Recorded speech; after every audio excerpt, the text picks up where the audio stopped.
Bueno, en la siguiente lámina, para que vean cómo hemos interpretado, hay muchos indicadores que hemos utilizado. Ahí tenemos al Producto Interno Bruto per cápita, al Índice de Desarrollo Humano. Les digo nada más, el Producto Interno Bruto per cápita es lo que se genera en producción de bienes y servicios totales dividido entre la población. No es un indicador muy bueno, pero sí nos da una pauta. Sin embargo, el Índice de Desarrollo Humano es un índice compuesto por 3 indicadores: la esperanza de vida, el alfabetismo y el producto per cápita. Por lo tanto, sin embargo, ese índice de desarrollo también lo hemos utilizado nosotros. La alimentación en términos de proteínas y calorías, la salud pública según la esperanza de vida. Hoy los mexicanos tenemos 10 años más de esperanza de vida que la que teníamos 50 años atrás.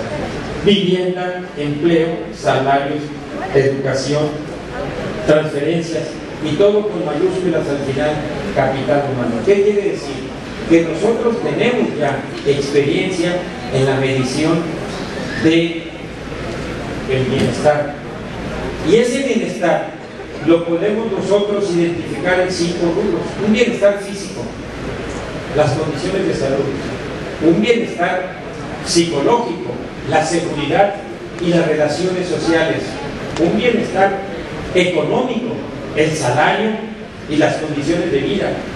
Un bienestar ciudadano, por llamarle de alguna manera, las condiciones de la ciudad, los mercados, los parques, etc.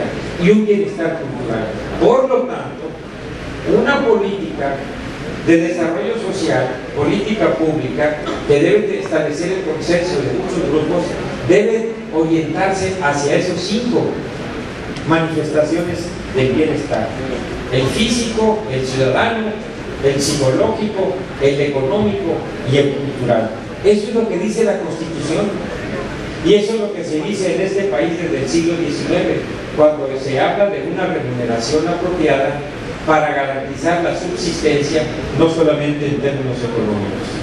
En consecuencia, aquí tenemos algunas de las características que debe tener la política social, y entramos ya en materia para llegar a la educación. Debe ser selectiva, no generalizada. Esto quiere decir focalizar grupos de población a quienes va a ir orientada. Debe ser eficiente. Bueno, ya nos hemos dado cuenta que hay mucho dinero de por medio, por lo tanto hay que utilizarlo de la mejor manera posible.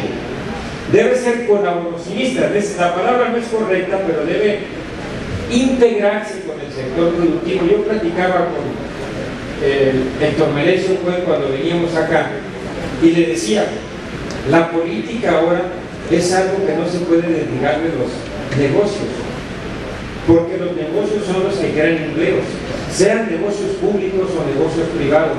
Los negocios públicos tienen una doble responsabilidad, no solamente de ser transparentes y efectivos, sino además rendir cuentas porque son ingresos públicos.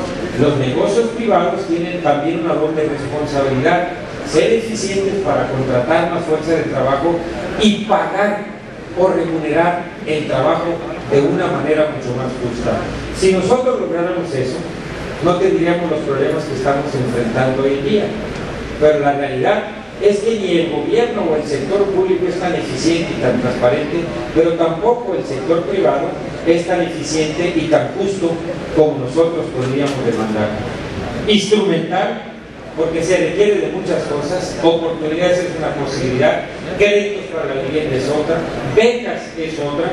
Participativa, no puede ser exclusiva de un solo grupo.